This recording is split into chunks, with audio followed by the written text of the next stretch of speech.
নমস্কার বন্ধুরা, অনুশ্রী হোম রান্নাঘরে সবাইকে স্বাগত। আজ আবারও চলে এসেছি আপনাদের সামনে আরও একটি রেসিপি নিয়ে। আজকের রেসিপিটি হলো আলু ও পটল দিয়ে রুই মাছের পাতলা ঝোল। তাহলে বন্ধুরা দেখে নেওয়া যাক আজকের এই সহজ রেসিপিটি আমি কিভাবে বানাই। প্রথমেই এখানে আমি নিয়ে নিয়েছি মাছগুলোকে ভালোভাবে ধুয়ে পরিষ্কার করে নিয়েছি। এবার মাছ ভাজার জন্য দিয়ে দেব পরিমাণ মতো হলুদ গুঁড়ো ও পরিমাণ মতো নুন ও হলুদ গুঁড়ো দিয়ে মাছ ভালোভাবে মাখিয়ে নেব। ভালো করে মাছের এপিঠ থেকে ওপিঠ নুন ও হলুদ ভালোভাবে মাখিয়ে নেব। ভালোভাবে নুন হলুদ মাখানো হয়ে গেছে। এবার নিয়ে নিয়েছি কড়াই ভালো করে গরম করে দিয়ে দিয়েছি পরিমাণ মতো সর্ষের তেল ভালোভাবে গরম হয়ে গেছে। একে একে মাছের টুকরোগুলো দিয়ে ভালোভাবে ভেজে নেব। মাছ ভাজার সময় গ্যাসের ফ্লেম লো টু মিডিয়াম আঁচে ভালোভাবে মাছগুলোকে ভেজে নেব। মাছগুলো খুব একটা বেশি সময় ধরে ভাজবো না, হালকা গোল্ডেন ব্রাউন করে মাছ কিন্তু ভেজে নেব। মাছ ভাজা আমাদের প্রায় হয়ে এসছে। এবার তুলে নিয়েছি একটা পাত্রে। একই কড়াই দিয়ে দিয়েছি কেটে রাখা আলুর টুকরোগুলো। আলুগুলোকে ভালোভাবে 2 থেকে 3 মিনিট হালকা একটু ভেজে নেব। হালকা ভেজে নেওয়ার পরে দিয়ে দেব কেটে রাখা পটলগুলো। আপনারা চাইলে এখানে আলু ও পটল আলাদা করে ভাজতে পারেন। ভালোভাবে একসাথে আলু ও পটলটা আমরা ভেজে নেব। এবার দিয়ে দেব পরিমাণ মতো নুন ও পরিমাণ মতো হলুদ গুঁড়ো।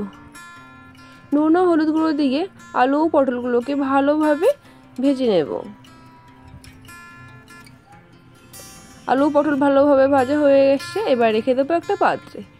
একই কড়াই নিয়ে নিয়েছি পরিমাণ মতো তেলে দিয়ে দিয়েছি হাফ চামচের মতো গোটা জিরে হালকা একটু ভেজে নিয়ে দিয়ে দিয়েছি কুচিয়ে রাখা পেঁয়াজ হালকা একটু ভেজে নিয়ে দিয়ে দিয়েছি আদা রসুন বাটা দিয়ে ভালোভাবে একটু ভেজে নিয়ে দিয়ে দিয়েছি কুচিয়ে রাখা টমেটো। সব মশলা ভালোভাবে কষিয়ে নেব। মশলা ভালোভাবে কষানো হয়ে গেলে এবার দিয়ে দেব সমস্ত গুঁড়ো মশলা, জিরে গুঁড়ো, ধনে গুঁড়ো, হলুদ গুঁড়ো, কাশ্মীরি লঙ্কার গুঁড়ো ও লাল লঙ্কার গুঁড়ো সব কিছু দিয়ে ভালোভাবে মশলাটা একটু কষে নেব।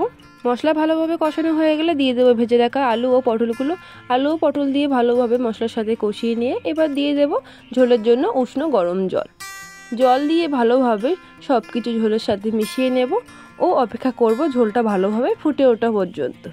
ঝোল ভালোভাবে ফুটে উঠেছে। এখানে দিয়ে দেব ভেজে রাখা মাছের টুকরোগুলো দিয়ে 2 থেকে 3 মিনিট ভালোভাবে লো টু মিডিয়াম আঁচে ভালো করে ফুটিয়ে নেব। তাহলে বন্ধুরা, আমার এই রেসিপিটি যদি আজকে আপনাদের ভালো লাগে তাহলে অবশ্যই একটা লাইক ও কমেন্ট করবেন। আর নতুন বন্ধু হয়ে থাকলে অবশ্যই আমার চ্যানেলটা সাবস্ক্রাইব করবেন ও পাশে থাকা বেল আইকনটি অবশ্যই প্রেস করবেন, যাতে আমি চ্যানেলে নতুন কোনো ভিডিও ছাড়লে তার নোটিফিকেশন অবশ্যই আপনাদের কাছে গিয়ে পৌঁছায়। আমাদের আলু ও পটলের ঝোল প্রায় তৈরি হয়ে এসছে। আমরা যে পর্যায়ে গ্রেভি রাখবো সেই পর্যায়ে চলে এসছে। এবার আমরা দিয়ে দেব ওপর থেকে গরম মশলা গুঁড়ো দিয়ে ভালোভাবে মিশিয়ে নিয়ে 2 মিনিট ঢাকা চাপা দিয়ে রেখে দেব। তাহলে তৈরি হয়ে যাবে আজকে আমাদের রেসিপি আলু পটল দিয়ে রুই মাছের পাতলা ঝোল। বন্ধুরা, আজকের রেসিপিটি যদি আপনাদের ভালো লাগে তাহলে অবশ্যই বাড়িতে একবার ট্রাই করে দেখতে পারেন। কেমন হয়েছে অবশ্যই কমেন্ট বক্সে লিখে জানাবেন। যদি ভালো লাগে তাহলে একটা লাইক, কমেন্ট ও শেয়ার করবেন। পারলে আমার চ্যানেলটা সাবস্ক্রাইব করবেন। তাহলে আজকের মতো এই পর্যন্ত। আবারও হাজির হয়ে যাব নতুন কোনো রেসিপি নিয়ে। সবাই ভালো থাকবেন, সুস্থ থাকবেন। ধন্যবাদ।